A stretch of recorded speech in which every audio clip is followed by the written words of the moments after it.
बाल बच्चों को पाल पोस कर खड़ा कर दो, बुढ़ौती में खाने के लिए नहीं देगा, बुढ़ौती में खाने के लिए नहीं देगा, घर से बाहर कर देगा। कितने को कटोरा थमा देता है। जो करोड़पति अरबपति खरबपति लोग हैं वो भी अपने माँ बाप को वृद्धाश्रम में जाके जमा कर देते हैं। जिस बाल बच्चा के लिए पूरी जवानी खपा दिया, नमक रोटी प्याज रोटी खा करके आधी धोती पहन करके जिसको संवारने में तुमने अपना जीवन गंवा दिया, वो तुम्हारे लिए एक रोटी की व्यवस्था नहीं कर पाता, तुम्हारे लिए एक खटिया की व्यवस्था नहीं कर पाता, तुम्हारे लिए दवा दारू की व्यवस्था नहीं कर सकता। सोचो तुमने क्या किया, क्या किया। कभी घर में सत्संग भजन कराने के लिए तुम्हारे पास पैसे नहीं थे, तो पैसे तो थे लेकिन सब पैसा बाल बच्चों के परवरिश में। वो बाल बच्चा क्या दिया है? पेड़ लगाओ, जब फल फलने लग जाए तो उस फल देखने को नहीं मिले, खाने की बात दूर रही, खाने की बात दूर रही, देखने को नहीं मिलता है। जब बाल बच्चे तैयार हो गए तो आपकी दुर्दशा हो गई। जरा सोचो विचारो, क्या किया, क्या खोया, क्या पाया। लेकिन आज के जो युवा पीढ़ी है, युवा नहीं समझ जाओ, जो बुढ़ा होने में थोड़ा ज्यादा समय बाकी है उसका, उन लोगों को तो सोचना विचारना चाहिए कि इन बूढ़े लोगों का हाल देख लो भैया, क्या हो रहा है। फलना के बेटा फलना को नहीं पूछ रहा है, नहीं खाने पीने की व्यवस्था कर रहा है। हो न हो हमारा बेटा भी कल इसी तरह से हो जाए हा? इसलिए जीवन में सब कुछ करो, ऐसी बात नहीं कि बाल बच्चा के लिए मत करो, बाल बच्चा के लिए भी करो, घर गृहस्थी को भी ठीक से चलाओ। तो जिसको जन्म दिया है उसको पाल पोस कर खड़ा करना तुम्हारा कर्तव्य है, धर्म है। लेकिन उसके साथ साथ अपना भी कल्याण हो, यह भी सोचते रहना चाहिए, अपना भी कल्याण का रास्ता बनाते रहना चाहिए हर समय, क्योंकि थोड़ा थोड़ा जोड़ करके ही पैसा वाला बनता है, एक एक ईंट जोड़ करके ही महल बनता है। तो रोज रोज थोड़ी थोड़ी भक्ति करोगे ना, थोड़ी थोड़ी भक्ति रोज करोगे तो एक दिन भक्त कहलाने लगोगे, भक्त हो जाओगे। तो रोज रोज कुछ ना कुछ करना चाहिए। जिनकी समझदारी आ जाए सत्संग भजन सुनने से, वो अपने कमाई का कुछ अंश दान पुण्य करना चाहिए, क्योंकि वहां तो दान पुण्य देखो, ऐसा मैंने भारत का नोट अमेरिका में नहीं चलेगा, चलेगा जी, भारत का नोट अमेरिका में नहीं चलेगा। और भारत के नोट को बॉर्डर पर अमेरिका के डॉलर से बदल ले तो चलेगा ना, बेसी मिलेगा, वहां चलेगा उसके देश में। उसी प्रकार से ये जो धन दौलत आपके पास है वो परमात्मा के यहाँ नहीं जाएगा, जाएगा क्या? नहीं जाएगा। और इसी पैसे से तुम दान पुण्य कर लो, भूखे नंगे को खिला पिला दो, तीर्थ कर लो, सत्संग भजन कर लो, तो यह जो पुण्य बनेगा, पुण्य रूपी डॉलर तुम्हारा वहां काम करेगा ना।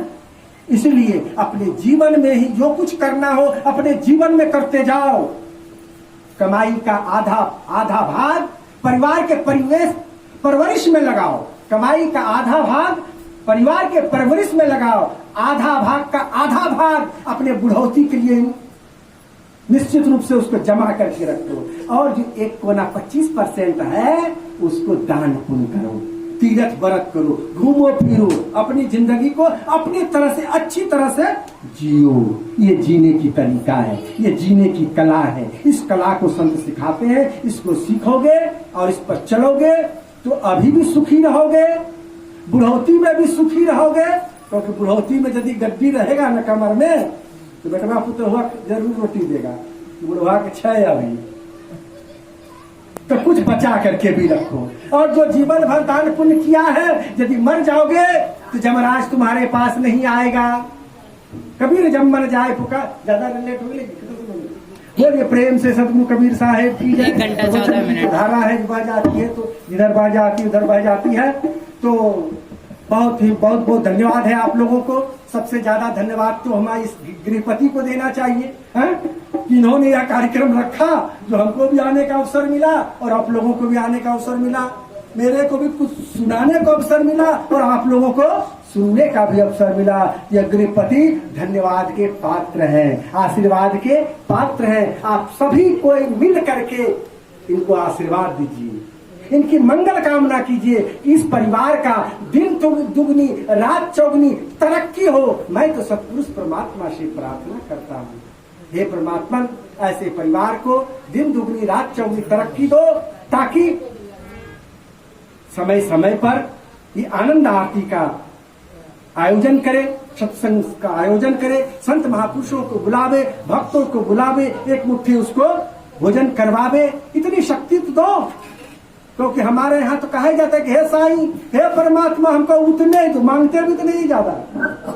हमारे यहाँ कबीर पंथ में कबीर साहब ने ज्यादा मांगने के लिए नहीं कहा है, कहा कि साईं इतना दीजिए, साईं इतना दीजिए, जामे कुटुंब समाए और मैं भी भूखा ना रहूं और साधन भूखा जाए। हे साहेब बस इतना ही दीजिए, ज्यादा हमको नहीं चाहिए, क्योंकि ज्यादा यदि देंगे तब उसी का व्यवस्था में हम जो लग जाएंगे और आपकी भक्ति नहीं कर पाएंगे।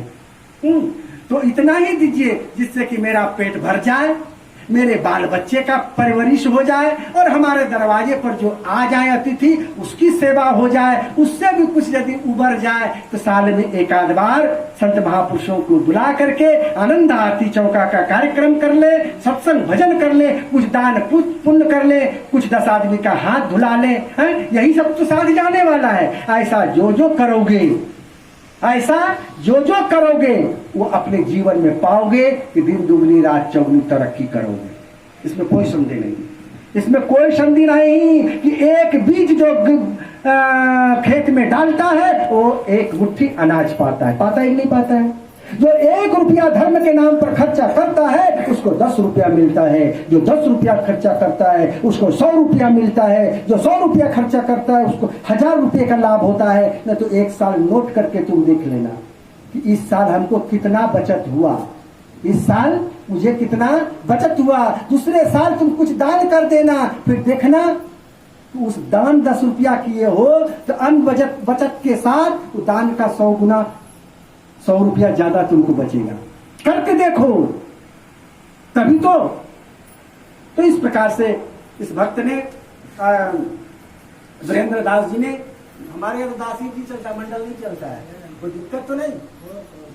तो भाई भक्त वीरेंद्र दास जी ने और इनके सुपुत्र हिमांशु कुमार और इनकी धर्मपत्नी, इनकी 2 बेटियां हैं, इन सब लोगों ने आज जब से हमसे जुड़ा है, लगता है 15-20 वर्ष हो गया हो, नहीं 15-20 वर्ष हो ही गया है जब से ये जुड़े हैं, और दिन प्रतिदिन इन तरक्की कर रहे हो, तो उन्नति कर रहे हो। जिस दिन जुड़े हो, जिस दिन उस दिन की स्थिति याद करो, है? और आज की स्थिति में देखो कि तुम्हारे में परिवर्तन हुआ है कि नहीं।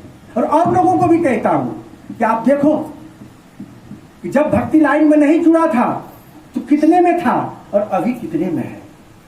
आप भी जुड़ो, भक्त बनो, भक्ति करो, सद्गुरु परमात्मा की भक्ति करो, तुम्हारा भी कल्याण होगा, यह मंगल तुम्हारे घर में भी होगा। तो ज्यादा वक्त न लेते हुए हम इस पूरे परिवार को अपने तरफ से, आप लोगों की तरफ से, सबकी तरफ से सद्गुरु से प्रार्थना करते हैं इस घर में मंगल ही मंगल हो। शुभ आशीर्वाद, शुभ मंगल कामना, और इन्हीं वाणी वचनों के साथ अपनी वाणी पर विराम।